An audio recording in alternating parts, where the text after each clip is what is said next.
Welcome to On Texas Football. Happy Saturday for everybody. Jerry and I thought we'd talk to you a little bit about the Longhorn football team during the bye week here. And what we thought we would do is talk about what the 5 surprises are for this season.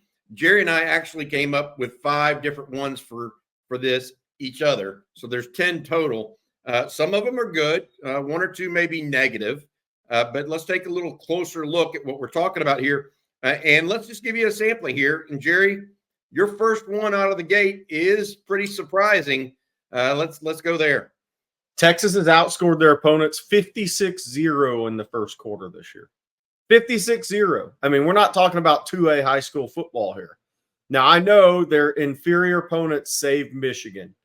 You didn't know how bad Mississippi State was going to be, but you knew they weren't going to be good. But that means nobody slipped down on 3rd and 7 and get up a 70-yarder. That means there hadn't been a pick six, or you haven't had a ball returned on you down to your own -10 where somebody just had to kick a field goal to get points. Nothing. 0, nothing. 56-0 first quarter. That means you're playing pretty technically sound football to begin games. You are not giving your opponents a chance early. And now Mississippi State held the ball and they hung around, but that's different versus what Texas is doing early in first quarter games. Even in that game, Texas was up 7-0 at the end of the first quarter. So Texas has not given up a single point this quarter. Now, that may not, for some Texas fans, that may not be a big deal right now. If we're still talking about that after game 7, then we need to redo this whole video. Yeah, absolutely. Well, I was going to say, not only does that tell you that Sark's back on his early play script where 2 or 3 years ago he was really doing well early in games, and then last season it wasn't all that. Actually, he's back to executing against that, but the defense is also stepping up a little bit as well. And I want to say this: Jerry's number is going to be more numbers focused on his surprises. Mine are going to be more player or team focused as far as surprises. So I'm going to do mine next, Jerry. You said 56-0 in first quarter. My number one surprise right now is Vernon Broughton and what he's brought to the defense. We've mentioned this multiple times, but he's the highest graded defensive tackle in the SEC right now through 5 games. Now, that may not be the case later today when, other players take the field and he doesn't. But Jerry, you and I debated this all offseason. Where is he going to be? What's he going to do? Is he going to actually get moved out of that starting role even? We discussed that because we didn't know if he could anchor in this anchor well enough to keep his job over a Bill Norton or even over a Jermaine Lole. And he's done that. He's done it really well. Now, that doesn't mean he's done it yet against the teams that he's going to have to. Right. I mean, we get that, but he has been active in pass rush. The strip sack against Mississippi State is just one example. He's been a terror in pass rush. He really has, creating multiple pressures. But I think that Vernon Broughton has been a absolute surprise for Texas and a happy one at that. One of the things that goes over well with fan bases to me is when you're given an opportunity, what do you do with it? That's how you become kind of a fan favorite. There's 2 players this year that have done that for me. Vernon is one of them, and DeAndre Moore's the other. I mean, those guys have been worked for it, but given the opportunity to go out and do something that they haven't done prior. And Vernon was a good player last year, but not the level he's at this year. Have you made the most of it? And every Texas fan would say at this point this season, Vernon has done that. DeAndre Moore has done that. That's where you want to be as a player. Well, you just took my second one, so I'll go ahead and say that. DeAndre Moore was another one of my surprises. He wasn't my second, but I'll go ahead and mention him here because I think you segued into it really nicely, Jerry. When I think about surprises, I don't really just think about surprises from the standpoint of what they do on Saturdays. It was what they're doing against expectations previously set. We have to remember DeAndre Moore was behind Jonte Cook last year in the receiver rotation, right? So he had a guy in his same grade level already a little bit ahead of him, right? Then Texas went out and added 3 receivers from the portal, all with varying levels of experience and expertise. Okay. If you were to bet coming out of the spring that DeAndre Moore was going to start for this team, I would have given you 10 to 20% odds of that happening. Okay. Then we go to spring ball or to fall camp, excuse me. You and I see him be the first one to arrive every practice. We watch drills. He's on the first team. But man, Silas Bolden looks really good and is making some outstanding plays out of the slot, right? And you keep looking, but no one ever moves ahead of DeAndre Moore. It's that consistency that is paid off and makes me, and from where I thought he would be, and I just proves I can be as wrong as anybody. I have my hats off to DeAndre Moore because he's made it for himself. Yeah, so there's role players that are also going to be professional role players. And, you look at Roshan Johnson. You look at Serge Jabari Rice in basketball, a couple of recent ones. But DeAndre Moore has embraced a role, and that's in a starting role, which is different from Serge Jabari Rice and Roshan Johnson. But what they've done is it's very Jordan Whittington. Yes. What he's not only has he embraced it, he's shooting through the roof with it. Like when he was coming out of high school, he decommitted from Louisville. I'm not sure Texas fans are really familiar with him. But then the first thing you do is look at where he's ranked. Oh, this guy's going to consider Georgia and Texas. Where's he ranked? And he wasn't ranked the top 100 prospect in the country necessarily. He was in the top 250. But is there any doubt now amongst Texas fans this guy's going to play in the NFL? There's zero for me. Not with the zero Jordan Whittington's having. No. That came out of that same role. I agree with you. Hey, Bobby, the other thing, what are Southern California kids knocked for? Toughness. He's not being knocked. He is the opposite. He is a tough kid. Fair point. And I think that he is. People should be very, very happy he's a Longhorn because I think he is continuing that level of professionalism at receiver that we saw from Jordan Whittington a year ago. All right, I want to go, before we go to Jerry's number 2 here, I want to say thank you to one of our newer sponsors. She's actually returning. Are you looking for the right gift for the woman in your life? Make sure you check out thecaratconcierge.com. Jody Reynolds is a personal jeweler. She is the Carat Concierge. With an office right there in Westlake, Jody focuses on helping men purchase the special gift for the woman in their lives. You can use the QR code on the screen to see even more, or visit her on Instagram or her website, thecaratconcierge.com as well. Jody prides herself in providing personal service. She takes the extra steps to make sure your lady gets exactly what she wants. And because she doesn't have the overhead of a store front, she often gets higher quality inventory at much lower prices, as much as 30% less than what you'd see at a jewelry store. If you're looking for something special for a birthday, anniversary, and with Christmas right around the corner, Jody has a variety of tennis bracelets, rings, necklaces, and more. All beautiful jewelry, all personalized for you and yours. Check out thecaratconcierge.com. Visit her website or give her a call or text and take care of that special someone in your life. All right, Jerry, your second one. Again, it's a numbers related one, but boy, it's huge. Tell folks what it is. 24 of 27 trips in the red zone, Texas has scored a touchdown. 25 of 27 total. That's dramatic improvement from a year ago. And I know it's got to continue on with the SEC schedule, especially in the next 2 games coming up, because you want to get in the red zone and score points. You're going to have to. But that's great improvement. I'm not sure what else I need to say is, and I hate to say it, less Burt Auburn, better for touchdown scoring. And you haven't seen a lot of Burt Auburn this year, and that's a good thing for the Texas offense. Not because he didn't miss his field goals. He's not. He's one of the best kickers in the country. It's just he's only attempted 3.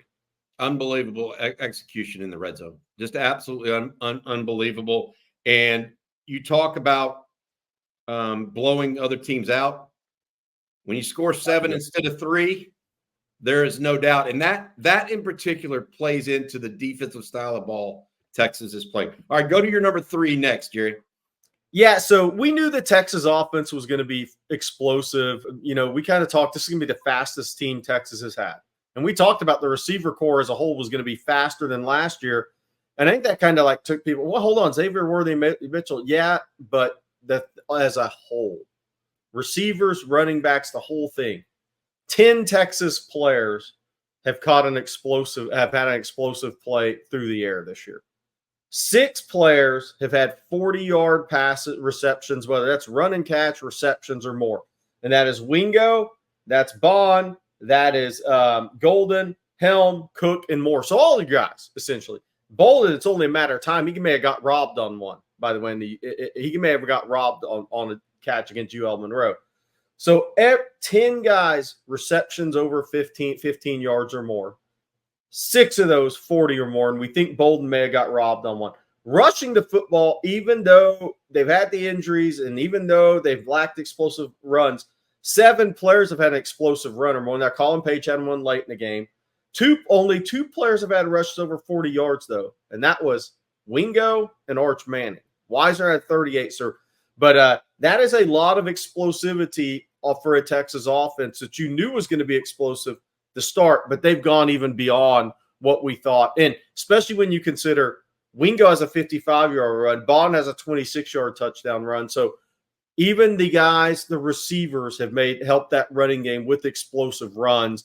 But that passing game is really there's a reason teams have been scared or respectful of Texas speed. And you're seeing it right there. And that's only one game where they ran everybody over the top. That's been a lot of intermediate catches and runs.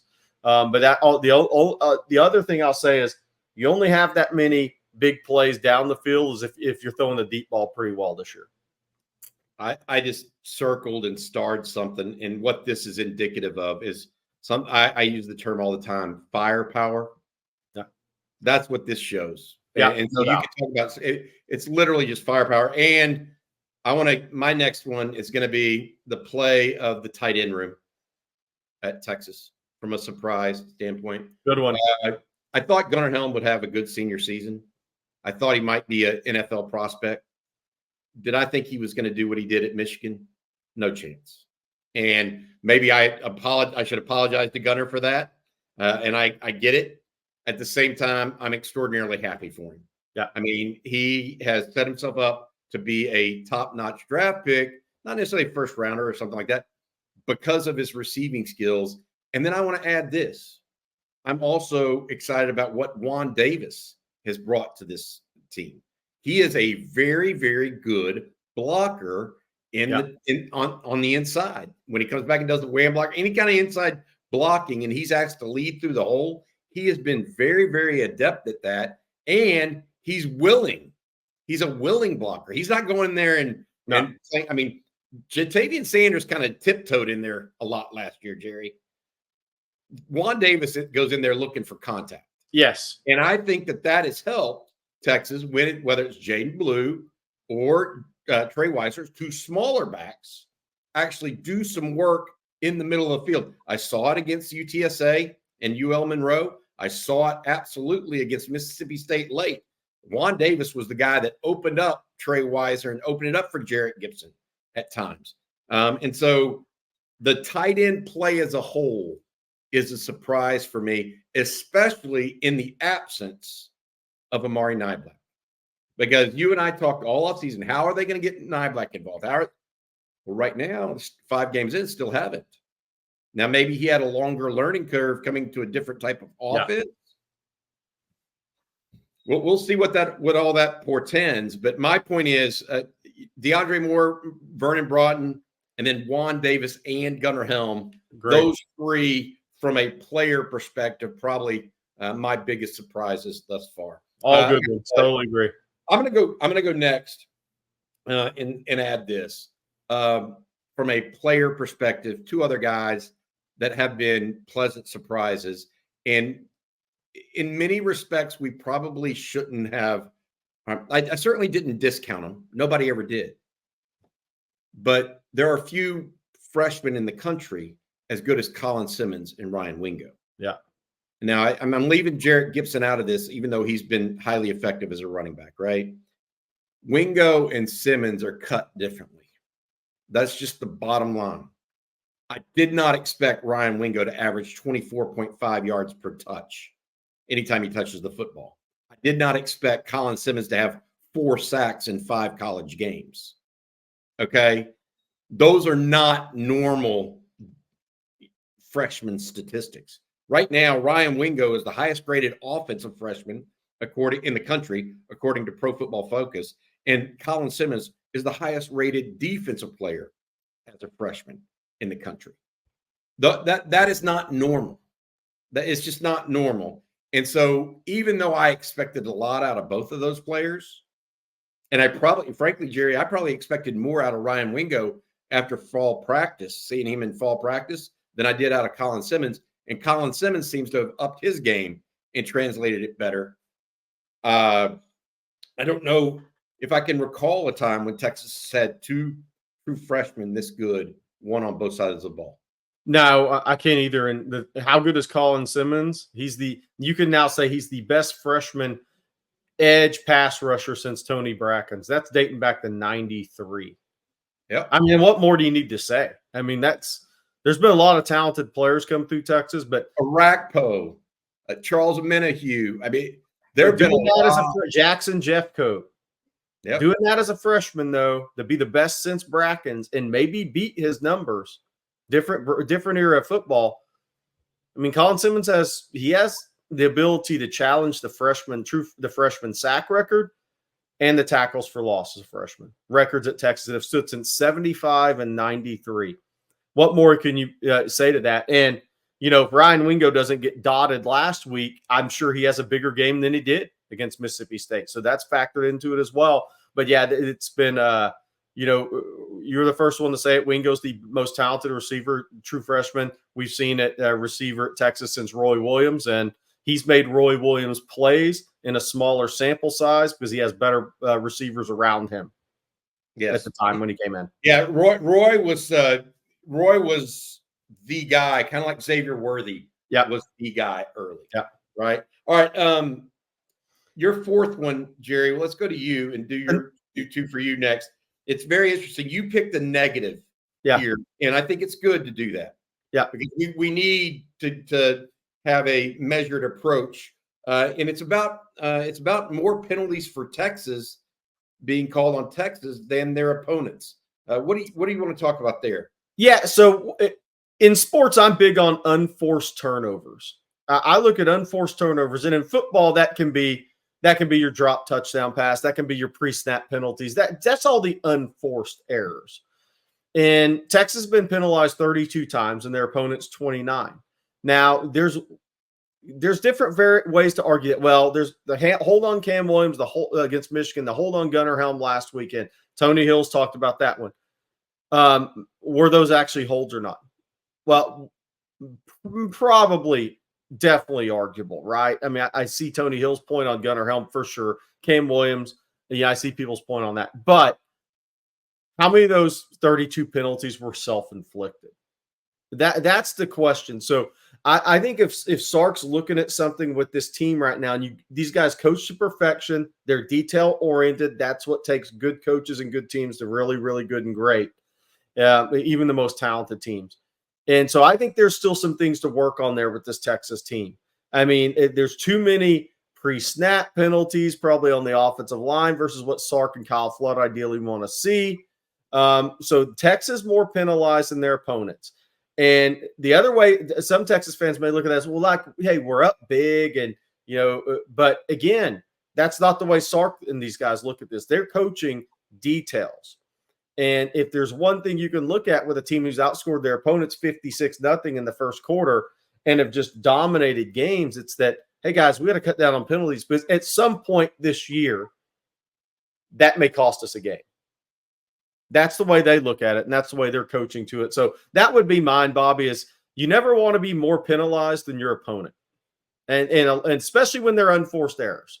Here's my point. I would take it a step further and add 2 years and just call it self-inflicted wounds, because penalties are one of those, especially pre-snap penalties, right? Yeah. But so are turnovers. So are two Jane Blue fumbles. So are a couple of Quinn's interceptions were not good. No. One of Arch's was not good. And so I look at self-inflicted wounds kind of altogether. Those are maybe a couple that we didn't expect from Texas, especially the fumbles, especially a a couple of those interceptions. All right. What did you have for number 5, Jerry, on your list? This is impressive because this isn't small town West Texas high school football. Nothing against West Texas high school football. Some of the best players have come from this. Just what I'm saying. Texas never trailed in the game this year. So it's one thing to be 56-0 in the first quarter against your opponents. Texas hasn't trailed at all. And they have played 2 Power 5 opponents, and one of those were on the road, and those are defending national champs. I know it's a different team, but Mississippi State came the closest anybody has to putting Texas in the adversity box. But Texas has still never trailed in a game this season, which is a crazy stat because you're still playing Division I football. And that kind of ties into the 56-0. That means you're starting games really well offensively, which also goes to your explosivity on offense and the fact that you aren't busting coverages. You're not giving up big plays at the wrong times of games. That also means even depending on no matter who you've played this year, you've at least played even or won the line of scrimmage. You haven't trailed at all, Bobby, this year. And I know, again, I'll say it, this first thing, the thing I pointed out on my first point, if we're still talking about the same thing in weeks after the next 2 games, we need to have a whole show on that. Because if Texas hasn't allowed a point in the first quarter through 7 games and still has never trailed in the game, we need to talk about that for 30 minutes with CJ Rod and everybody and Coach Shipley and everybody. I think we need to have a party is what we need to do. if that's the case. All right. Hey, last one for me. And probably the biggest one that I'm surprised by is cohesiveness and versatility on defense. Yeah. I thought they'd play more single high safety with Johnny Nansen come over. I thought they'd show more variety in their fronts with Johnny Nansen coming over. Didn't necessarily think that they would do it as cohesively as they've done it this early. Okay. Nor did I necessarily think it would be as effective as it has been. Would you agree with that as a surprise for you? I mean, even though you knew they were going to try it, it's one thing to try stuff. It's another thing for it to actually be effective. Yeah. No, I'm surprised by that too. And it's what gives me the most hope defensively throughout the season, honestly, is that if you're a cohesive unit and you're well organized, and it starts kind of from back to front in that regard for me. But if you're cohesive, your communication sound, and you're really well organized and everything's tied together, that's what gives me the most hope long-term defensively over the course of this season. Because there will be a time, even though all these stats we talked about, Georgia is going to hit Texas on a couple of drives in a row. I don't think there's any doubt. But what keeps you together is that cohesion and that communication that when that time comes that you're down, that next series, you still got to have it. If that starts to break apart, that's where the issues happen. So I totally agree with you, Bobby. I think that is actually the strength of the defense overall for me.